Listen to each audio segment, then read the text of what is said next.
मेरे प्रिय साथियों नमस्कार। तो ये सेट 3 है। इसमें हम देख लेते हैं बहुविकल्पी प्रश्न। प्रकाश के परावर्तन के नियम सदैव सत्य होते हैं। तो ये अवतल दर्पण पे, समतल पे भी और उत्तल पे भी, इन सभी पे होते हैं। किसी वस्तु को बड़ा यानी कि आवर्धित काल्पनिक प्रतिबिंब बन सकता है तो कब बन सकता है? तो अवतल दर्पण में काल्पनिक प्रतिबिंब बनता है।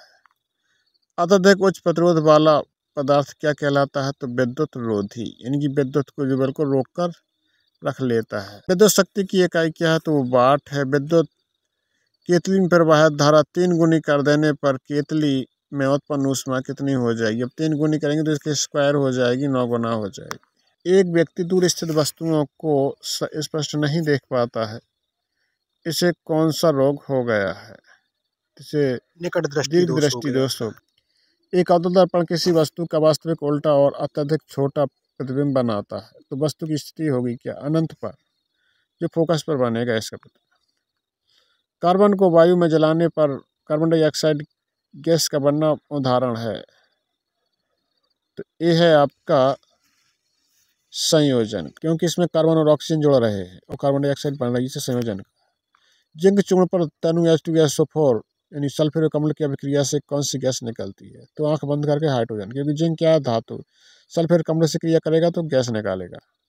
समान तापक्रम तथा दाब में द्रव के रूप में पाई जाने वाली अधातु है, तो है आपकी ब्रोमीन, जो द्रव रूप में ही पाई जाती है हमेशा।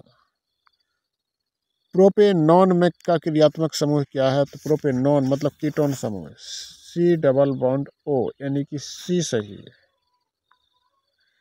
कॉलम ए और बी में सम्मिलित करना है तो बी और दिए गए कौन से है? तो एल्डिहाइड। एल्डिहाइड में CH ग्रुप होगा, वही उसका उत्तर होगा।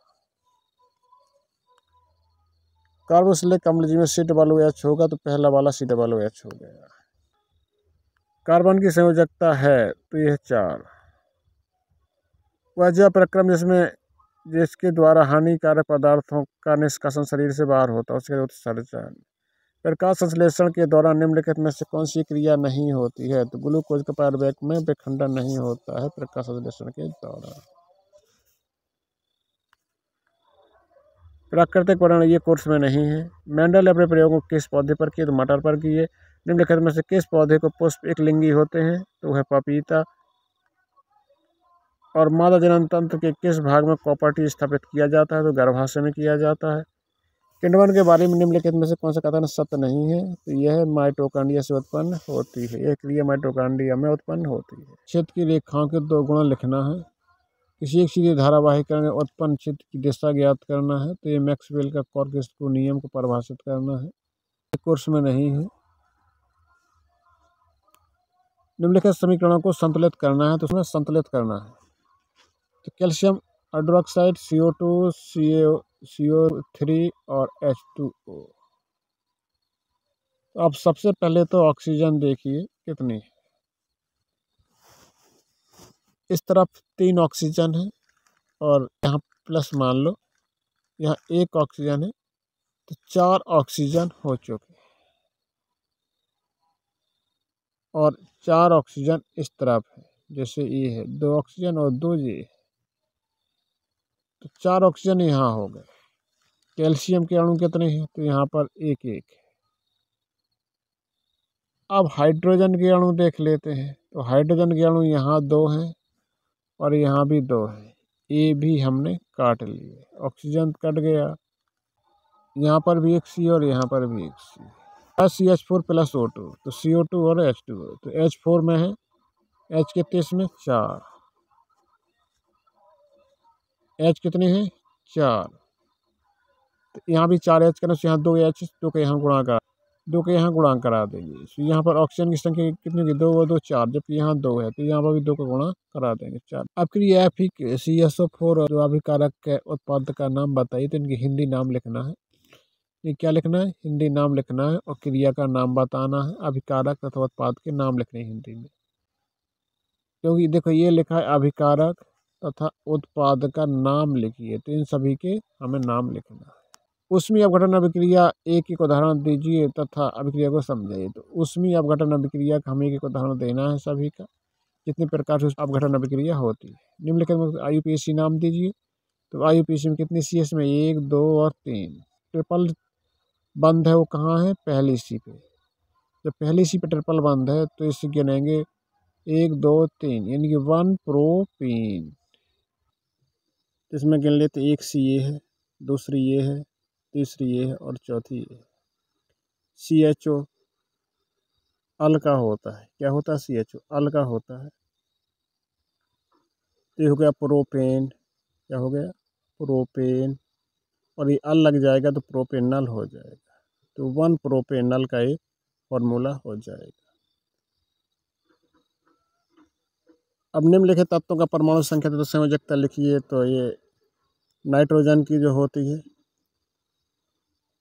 कोर्स में तो नहीं है, तो मैग्नीशियम की होती है +2, नाइट्रोजन की होती है, इसकी 3 होती है। अब देख लेते हैं संतृप्त असंतृप्त हाइड्रोकार्बन। संतृप्त ऐसे कार्बन कार्बन यौगिक जिनके मध्य सिंगल बंध पाया जाता है वो संतृप्त हाइड्रोकार्बन कहलाते हैं। इनके उदाहरण CH4, मैथेन, C2H6, एथेन, इस प्रकार से methane, ethane, propane, butane, pentane.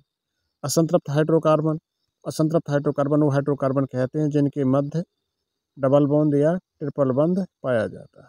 तो ये 2 प्रकार के होते हैं, डबल बंध वाले और त्रिबंध वाले। असंतृप्त हाइड्रोकार्बन 2 प्रकार के होते हैं। तो डबल बंध वाले में जो शब्द आएगा वो ईन आएगा और इसमें आयन आएगा। क्या आएगा, आयन आएगा। जैसे एल्कीन है तो ये द्विबंध वाला, एल्काइन है तो ये त्रिबंध वाला। प्रोपीन, प्रोपाइन, पेंटीन, पेंटाइन, इस तरीके से। संक्षारण अभिक्रिया क्या है, तो संक्षारण अभिक्रिया वही अभिक्रिया है जिसमें धातुएं नमी की उपस्थिति में खराब हो जाती हैं, इसमें जंग लग जाता है। जंग लगना ही एक संक्षारण अभिक्रिया है। अवक्षेपण अभिक्रिया ऐसी अभिक्रिया जो इनका क्या है कि अवक्षेप के रूप में प्राप्त हो जाते हैं, अवक्षेपण अभिक्रियाएं कहलाती हैं। प्लास्टर ऑफ पेरिस के 2 उपयोग, मूर्ति बनाने में और प्लास्टर चढ़ाने में। क्षार और अम्ल से क्या समझते हैं? क्षार वह है जो स्वाद में नमकीन होते हैं, अम्ल वह हैं जो स्वाद में खट्टे होते हैं। H2SO4 अम्ल है और NaOH क्षार है। दैनिक जीवन में pH का क्या महत्व है? तो दैनिक जीवन में pH का महत्व, pH से मिट्टी उपजाऊ या बंजर होती है। pH हमारे रक्त का pH हमेशा 7 बना रहता है, 7.34। और pH पर हमारे एंजाइम काम करते हैं। इसी प्रकार से pH से हमारे दांत क्षय होने लगते हैं, सड़ने लगते हैं। पोषण किसे कहते हैं? तो इसमें भोजन, स्वपोषी पोषण और परपोषी पोषण। स्वपोषी पोषण तो पोषण हम भोजन को कहते हैं, यानी भोजन किसे कहते हैं जिसमें वे सभी पदार्थ जो शरीर के लिए आवश्यक होते हैं उसे हम पोषण कहते हैं। स्वपोषी ऐसा पोषण जो स्वयं पौधे अपना बनाते हैं। परपोषी जो दूसरों पर आश्रित रहते हैं अपने पोषण के लिए। उदाहरण सहित वर्णन करिए। तो स्वपोषी पोषण के पेड़ पौधे होते हैं, परपोषणी का मनुष्य होता है। तो आप देख लें, ये अपुष्प का स्वच्छ नामक चित्र बनाना है इसमें। अब मनुष्य में लिंग निर्धारण की प्रक्रिया देखना है हमें, मनुष्य में लिंग निर्धारण कैसे होता है। प्राकृतिक संसाधनों को संकुचित प्रबंधन से आप क्या समझते हैं? संकुचित प्रबंधन है, ये कोर्स में भी नहीं है। मानव के नरजन तंत्र का सचित्र वर्णन करिए, ये हमने अपने क्लास में पढ़ाया है, तो आप देख सकते हैं इसको।